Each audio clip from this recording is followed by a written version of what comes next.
No one understands this better than President Trump. No one.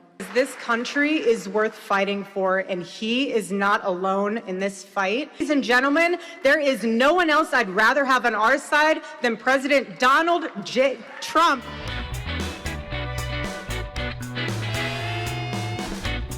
Seven months ago, our country lost a fearless warrior, my friend, for freedom, and he was just an amazing man. He was an amazing person, Charlie Kirk. Standing here today, it's clear to see that Charlie's voice is not silenced. It's roaring and roaring back, louder, frankly, than ever before. 3 days ago, the Secret Service contradicted her security story. 3 days ago, Candace Owens called her a liar in front of millions of people.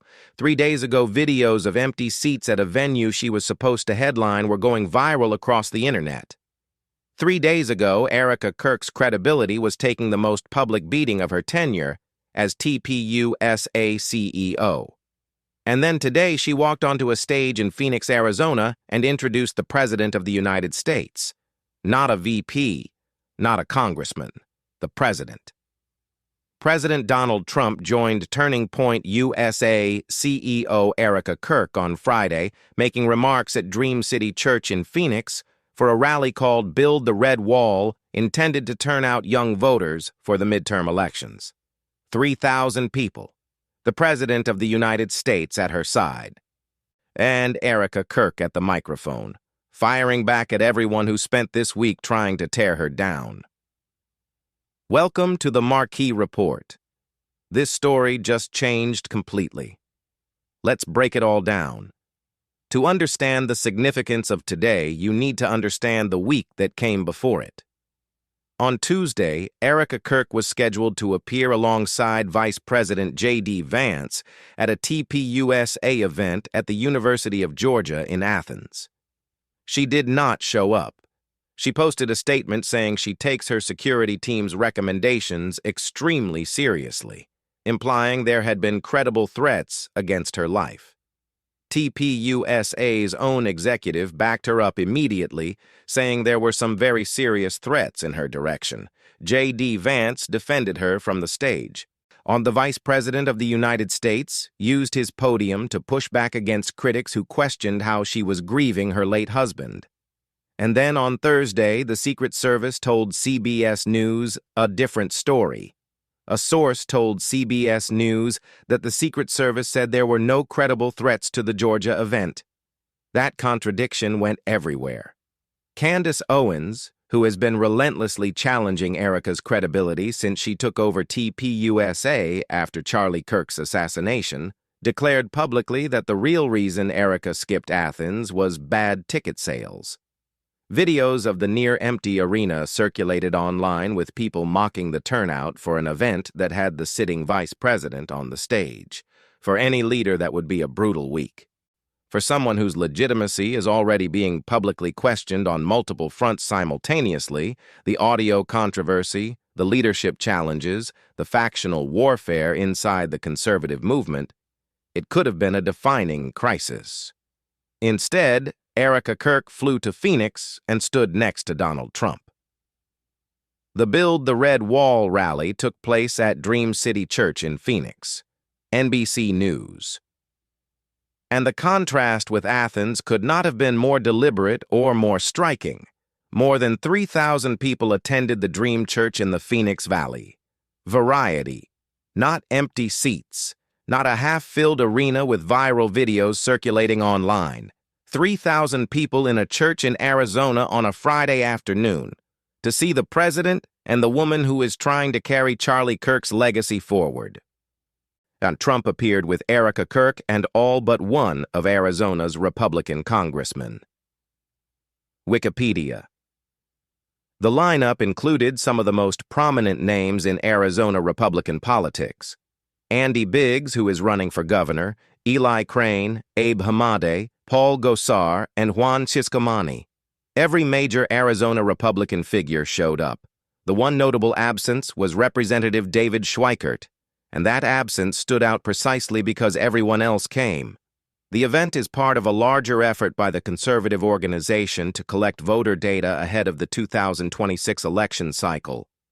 Entrance was available on a first-come, first-served basis, but all attendees had to check their voter registration status to be eligible to enter.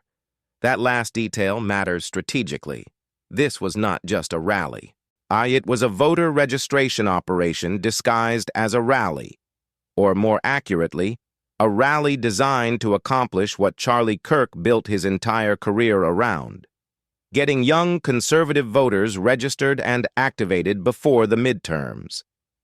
Now let's talk about what Erika actually said, because she did not come to Phoenix to be quiet. Erika Kirk criticized those trying to tear this country apart as she introduced the president at the Phoenix rally. She said from the stage, "We have to show up again with 80 to 90% voter turnout in the midterms and fortify the red wall for the next decade. You have people out there who are actively trying to tear this country apart."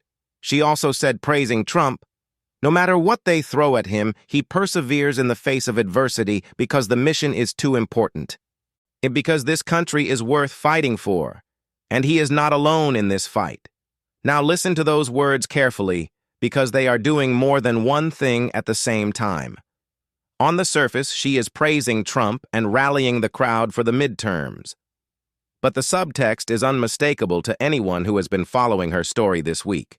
No matter what they throw at him, he perseveres.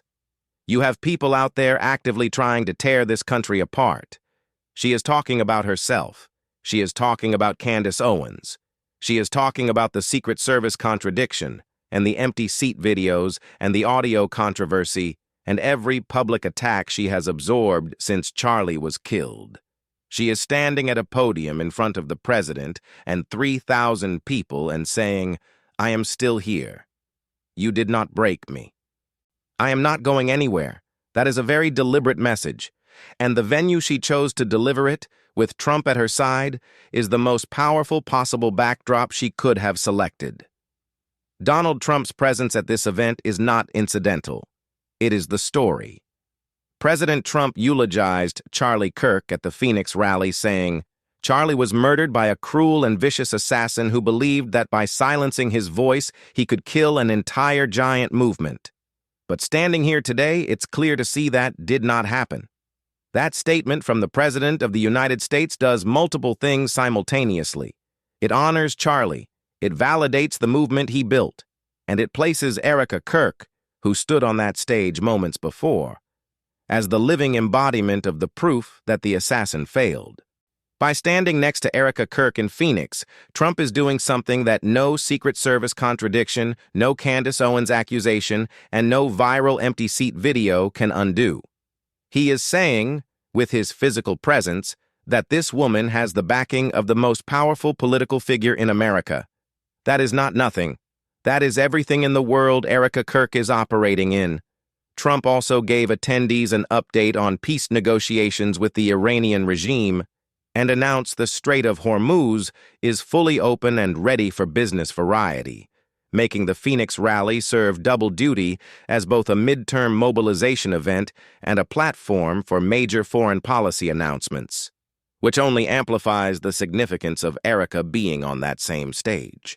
And here is the part of this story that is not getting nearly enough attention, and it is arguably the most strategically important element of the entire Build the Red Wall campaign. TPUSACOO Tyler Bowyer posted on X reaffirming the organization's goal, saying there are thousands of people who registered to see Trump today who are not registered, are inactive voters, or need to have their registration updated. Think about what that means operationally. Every single person who walked through those doors at Dream City Church had to provide their voter registration status to get in. That is thousands of data points, names, addresses, registration status, party affiliation, collected in a single afternoon at a single event. And Erika Kirk said the organization is locked in and mission-focused for both 2026 and 2028, and that they are investing in states and not just in races. The Red Wall strategy targets Arizona, New Hampshire, and Nevada, all three purple states where elections between Republicans and Democrats can come down to the wire. Arizona is home to two of the most hotly contested House seats in America, while New Hampshire has a Senate battle and all three states have governors up for re-election. This is the infrastructure play. While the headlines focus on the controversy, the empty seats in Georgia, the audio recording, and the Candace Owens War, TPUSA, is quietly building a voter data operation that could have a real impact on who controls the House and Senate after November. That is what Charlie Kirk built his career around. And that is what Erika is attempting to continue, regardless of what is happening in the public conversation around her leadership. Step back and look at the full arc of this week, because it is genuinely remarkable when you lay it out sequentially. Monday, Erika Kirk is scheduled to appear with J.D. Vance at a TPUSA event on a college campus. Tuesday, she does not show up citing security concerns. Wednesday, the Secret Service tells CBS News there were no credible threats.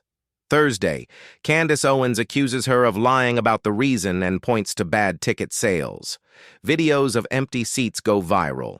Friday, Erika Kirk is on stage in Phoenix with the President of the United States in front of 3,000 people.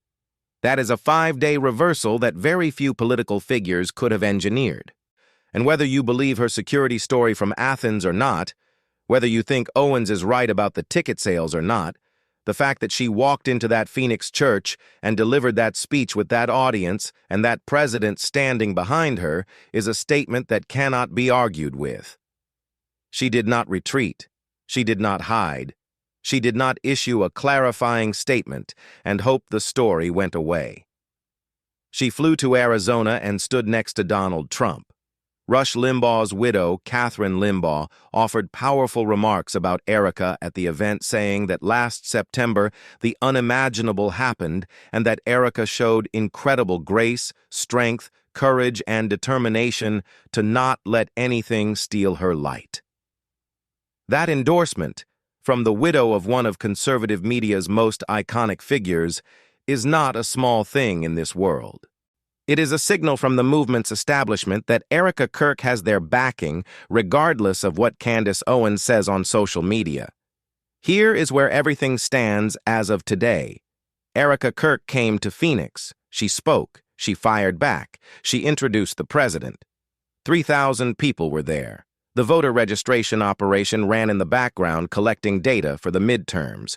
And for one afternoon at least, the controversy of Athens, the Secret Service contradiction, the empty seats, the Candace Owens accusations, all of it was eclipsed by the image of a woman standing at a podium with Donald Trump.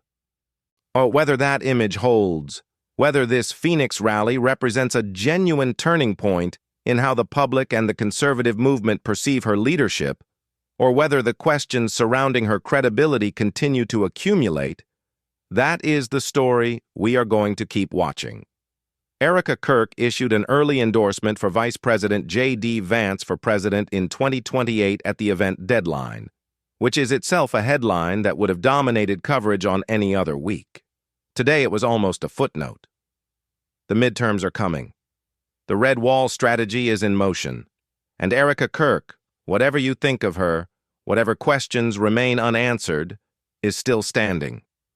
This has been the Marquee Report. Serious, detailed coverage of the stories shaping the world right now. Subscribe and hit the bell so you never miss what comes next. See you on the next one.